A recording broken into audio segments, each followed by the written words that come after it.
SSC 27-28 ব্যাচের বাচ্চা কাচ্চারা, আমি তোমাদের রূপী আপু আবার এসে পড়েছি চ্যাপ্টার 5। চ্যাপ্টার নাম্বার কত? 5, কেমিক্যাল বন্ড বা রাসায়নিক গঠন। এটা চ্যাপ্টার নাম্বার 5 এর একটা টপিক নিয়ে।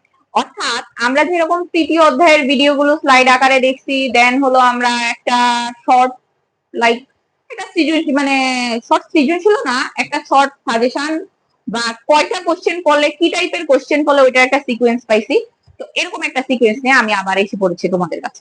তো ওইটার জন্য ওই সিকোয়েন্সটা দেওয়ার জন্য আমাকে ফার্স্টে প্রশ্নগুলো সলভ করা লাগবে, ওই প্রশ্নগুলো নিয়ে আসছি। ওকে, আচ্ছা আজকে আমরা গ নম্বরে একটা কোশ্চেন সলভ করব। আচ্ছা, কোশ্চেনটা হলো যে বি মৌলটি স্ফটিক বা বিদ্যুৎ পরিবহন কৌশল। এখন কথা হলো যে কোন জাতীয় মৌল ইউজুয়ালি ধাতুরা বিদ্যুৎ পরিবহন করে, কারণ কি ধাতুর কাজ হলো ও একটা দুইটা তিনটা ম্যাক্স 3টা ইলেকট্রন ত্যাগ করে, কখনো এর বেশি করে না। ধরো আমি একটা কথা বলি তোমাদেরকে, একটা পেজ নেই, পেজ নিয়ে কথার কথা আমি একটা ধাতু দিলাম হলো অ্যালুমিনিয়াম, যেটা কমন আসে।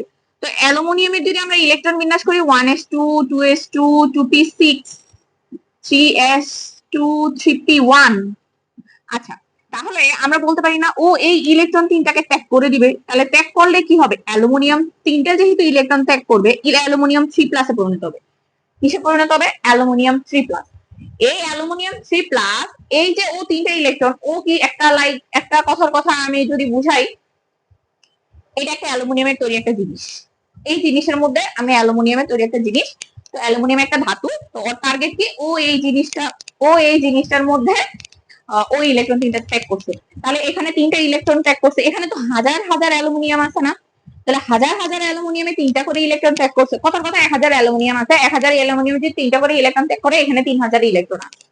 তো 3000 ইলেকট্রন নিজেদের মধ্যে, মানে এই জায়গাটায়, এটার ভেতরে তো নিশ্চয়ই যেহেতু পরমাণু গুচ্ছ একটু চলাচলের জায়গা আছে, তো ওই গুচ্ছের মধ্যে বা এই দণ্ডটার মধ্যে ইলেকট্রন গুলো চলাচল করতেছে। তো চলাচল করলে কি হবে? আমি যদি এই দণ্ডটাকে ব্যাটারির ধনাত্মক প্রান্ত আর ঋণাত্মক প্রান্ত দিয়ে অ্যাটাচ করে দিই, তাহলে কি হবে? যে ব্যাটারির ঋণাত্মক প্রান্তটা আছে ওইদিকে সব ধনাত্মক আয়ন, মানে Al3+ গুলো এসে পড়বে। আর এটা যদি ব্যাটারির ঋণাত্মক প্রান্ত হয়, ধনাত্মক প্রান্ত হয়, তাহলে ওই যে নেগেটিভ ইলেকট্রন গুলো আছে না তিনটা করে, এগুলো এই জায়গায় আসবে। আর আমরা জানি কি ইলেকট্রন প্রবাহ মানে বিদ্যুৎ প্রবাহ। তার মানে এখানে যেহেতু ইলেকট্রন গুলো প্রবাহিত হচ্ছে, যে ব্যাটারির জন্য এই জায়গায় যাচ্ছে, ধনাত্মক আয়ন গুলো এদিকে যাচ্ছে, মেইনলি ইলেকট্রন গুলো চলাচল করতেছে, তাই বলা যায় যে এটার ভিতরে একটা বিদ্যুৎ পরিবহন হচ্ছে। এটা আমি একটা চিত্রের মাধ্যমে দেখাই। দেখো তুমি, কথার কথা, এটা একটা দ্বন্দ্ব, এটা ব্যাটারির ধনাত্মক প্রান্ত। আচ্ছা একটু সুন্দর করে আঁকি, তাহলে আঁকলে সৌন্দর্য বর্ধন হয়। এরপরে এখানে একটা, আচ্ছা দ্বন্দ্ব যদি উল্টা পাল্টা হয়, অ্যানোড ক্যাথোড প্রান্ত আমাকে ক্ষমাসুলভ দৃষ্টিতে দেখবেন। আচ্ছা, তো নরমালি এখানে অ্যালুমিনিয়াম 3+, অ্যালুমিনিয়াম 3+ আকারে থাকে। অ্যালুমিনিয়াম কি আকারে থাকে? 3+।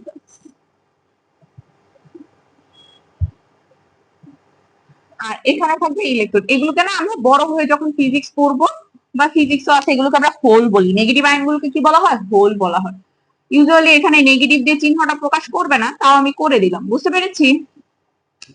আশা করি বুঝতেছি। না বুঝলে আমাকে কমেন্টে জানাবেন, আমি বুঝিয়ে দিব। ওকে, আচ্ছা দেন আবার ইলেকট্রন গুলো দিলাম, দেন আবার অ্যালুমিনিয়াম দিলাম। মানে গনে গনে বসালে আপনার জন্য সুবিধা, আমি বসাচ্ছি আমার মতো করে।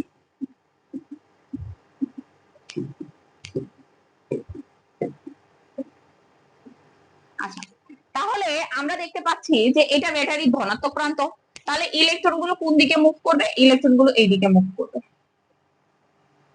ইলেকট্রন গুলো টার্গেট হলো এদিকে মুভ করা। কোন দিকে মুভ করা? এদিকে মুভ করা। প্রত্যেকটা ইলেকট্রন কোন দিকে যাবে? এদিকে যাবে, কারণ যেহেতু এটা হলো ব্যাটারি ধনাত্মক প্রান্ত।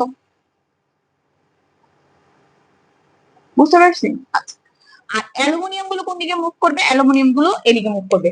ফলে কি হবে? ফলে আমি জাস্ট, আপনারা এক্সামে এই চিত্রটাই আসবেন, চিত্র লিখবেন Al3+ এর, Al3+ লেখা লাগবে না, Al লিখলেই হবে। Al এর বিদ্যুৎ পরিবহন কৌশল, বিদ্যুৎ পরিবহন কৌশল। বুঝতে পারছি?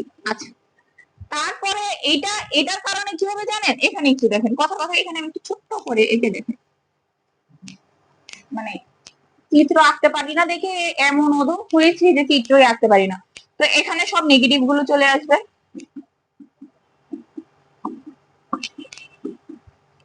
আর এখানে সব পজিটিভ গুলো চলে যাবে।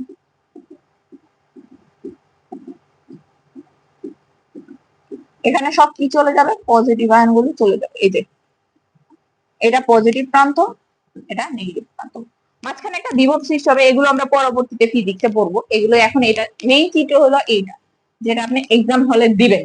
এখন কথা হলো আপু, এই যে চিত্রটা আঁকলাম এখানে আমাদের দুইটা ওয়ার্ড আছে, একটা পারমাণবিক শ্বাস আর একটা সঞ্চারণশীল ইলেকট্রন। কি, একটা হলো পারমাণবিক শ্বাস আর একটা কি সঞ্চারণশীল ইলেকট্রন।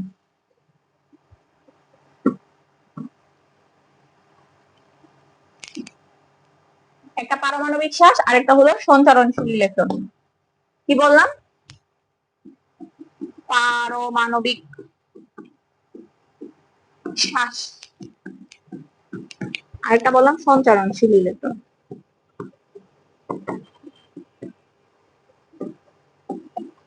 আচ্ছা, পারমাণবিক শ্বাস হলো এই যে অ্যালুমিনিয়াম তিনটা ইলেকট্রন ত্যাগ করে অ্যালুমিনিয়াম 3+ এ পরিণত হচ্ছে না, এই যে ধনাত্মক আয়নটা, এটাকে বলে পারমাণবিক শ্বাস। এই যে অ্যালুমিনিয়াম 3টা ইলেকট্রন ত্যাগ করছে, ত্যাগ করে যে অ্যালুমিনিয়াম 3+ আয়নে পরিণত হয়েছে, এটাকে আমরা কি বলবো, এটাকে আমরা বলবো পারমাণবিক শ্বাস। বুঝতে পারছি?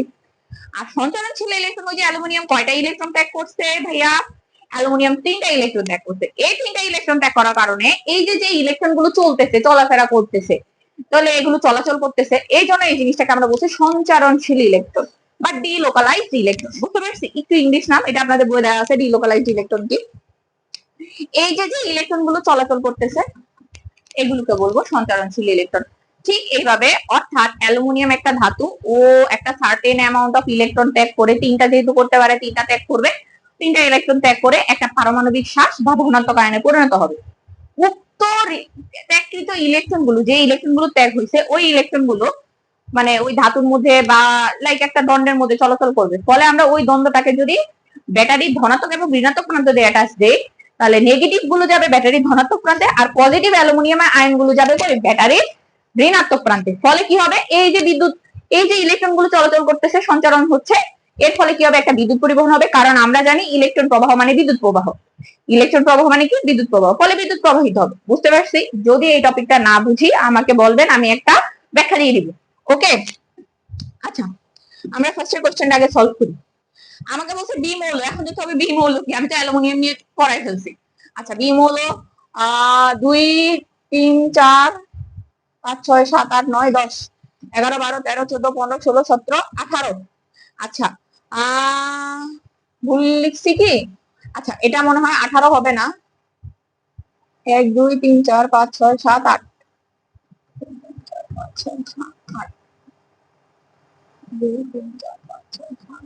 আচ্ছা 8 আর 8 16 17 18। আচ্ছা, বি মৌলটি বিদ্যুৎ পরিবহন করে। আচ্ছা, এখানে খুব সম্ভবত যে কোশ্চেন করছে উনি মনে হয় ভুল করছে আল্লাহর রহমতে, যে এটা বি মৌল, এখানে ইলেকট্রন কম হবে, এটা খুব সম্ভবত কপার যৌগ হবে। কি যৌগ হবে?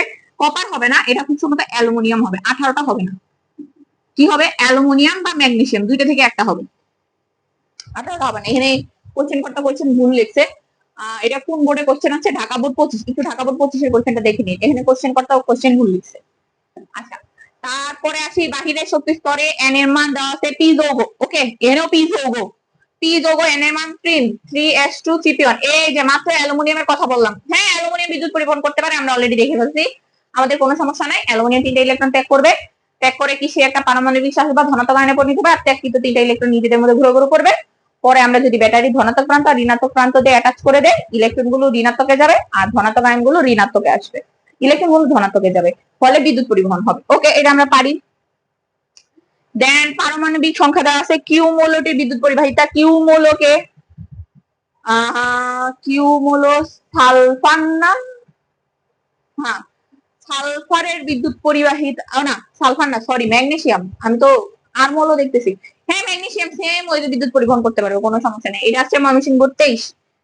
তারপরে আমাদের কোশ্চেন কি শেষ নাকি? হ্যাঁ, আমাদের মনে হয় এই কয়টা কোশ্চেনেই আসছে। তো আশা করি নেক্সট কোনো টপিক নিয়ে আমি আবার আপনাদের সাথে আসবো, এই চ্যাপ্টার 5-এরই। কোনো টেনশন নেই, যদি টপিকটা না বুঝেন অবশ্যই আমাকে কমেন্ট করে জানাবেন। কোন পার্টটুকু বুঝে নেয়। আর আমি এখানে আপনাদেরকে মুখে উপস্থাপন করছি, আপনারা কাইন্ডলি লিখে গ্রুপে পোস্ট করবেন এবং অথবা আমাদের পেজে ইনবক্স করবেন, তাহলে আমি হলো এই লেখাটা চেক করে বলতে পারবো। ওকে, আচ্ছা নেক্সট কোনো ভিডিওতে আপনাদের সাথে দেখা হচ্ছে। আজকের জন্য আল্লাহ হাফেজ।